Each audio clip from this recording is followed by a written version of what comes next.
Why is danzón so important for salsa's timing? Well, danzón is one of the social dance ancestors of what we call salsa today. And danzón is actually the national dance of Cuba.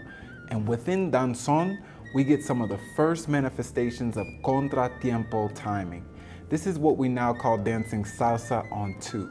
So understanding the roots of salsa's timing, understanding that cultural context really helps us to see why we step the way we do, and it helps us to embody salsa's timing even deeper.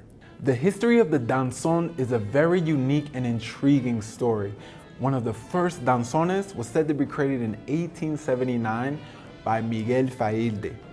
The name of this danzón was called Las Alturas de Simpson, which literally means Simpson Heights.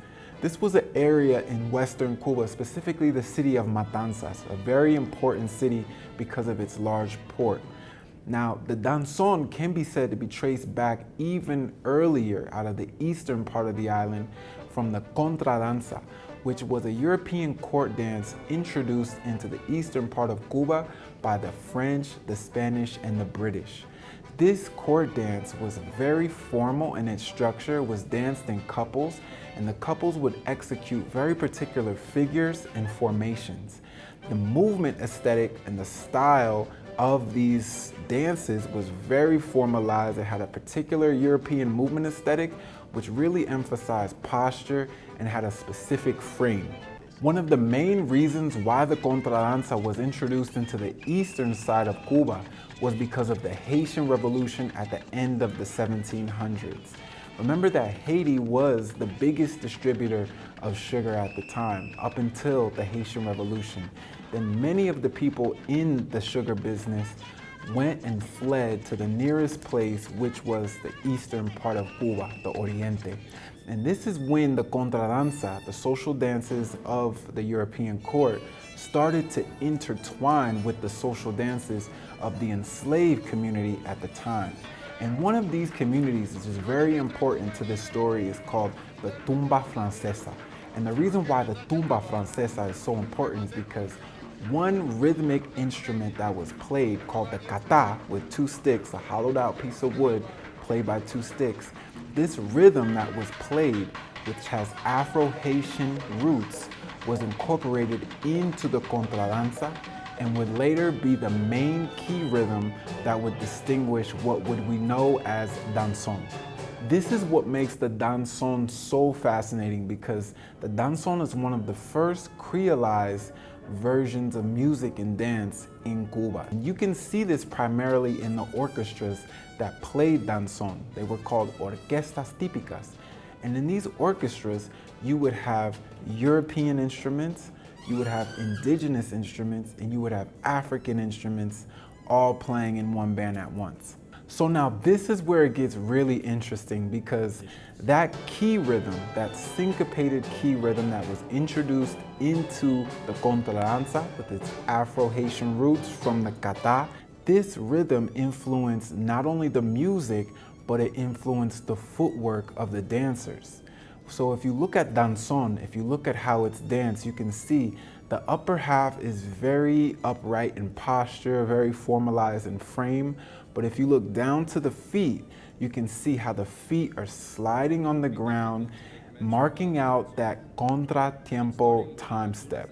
And this is what makes danzón one of the first contratiempo or on-two time steps that was on the island. Another interesting feature to note about the danzón was who played the danzón.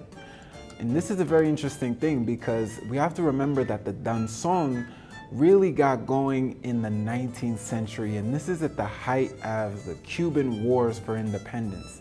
And this is what makes the danzón such a hybridized type of music, is because many enslaved African people were actually enlisted into the wars to fight against the other colonial powers that were trying to take the island at the time. We have the military bands, and the military bands would include not only white people, but also black people. And these orquestas típicas were some of the first interracial bands that would exist on the island at the time. And this is one of the main reasons how the African rhythmic aesthetics, African music theory, African instruments, and indigenous instruments were able to be incorporated into some of the more European styles of music and European styles of instruments, and they intertwine and intermingle together to create that essence of what is known as danzón.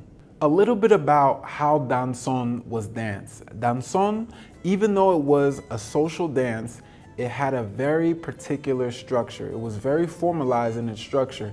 And this was a representation of the colonial time that the danzón was born in. So the danzón actually started with what was called a paseo.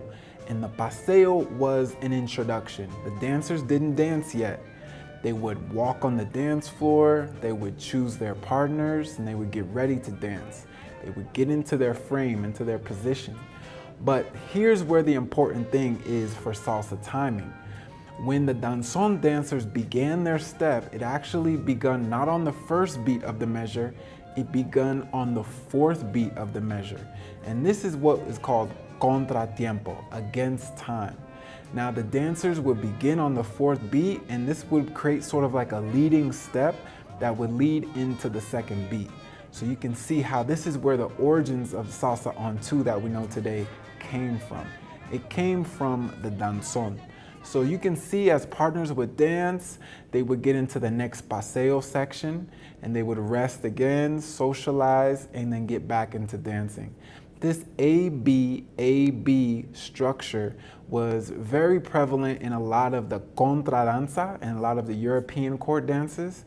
And eventually this structure evolved into more of a son structure, which we'll talk about in the son video. But as you can see, the danzón really had a connection to timing, it had a connection to the music, and it had a connection with the partner that all created that social dance court atmosphere and the essence of danzón that we know today. So eventually the danzón would evolve. It would break out of the formalized structures that it had. It would become more loose, and different sections were added to its original structure. One section in particular was called the montuno section.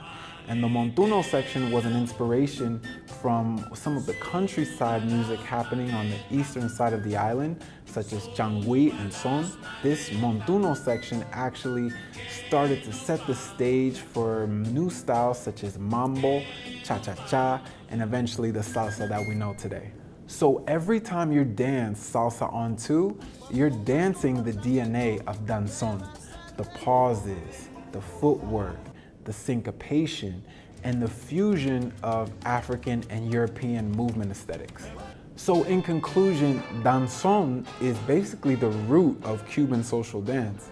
And when we understand this, this gives us a bigger respect for the rhythms that we embody on the salsa floor today.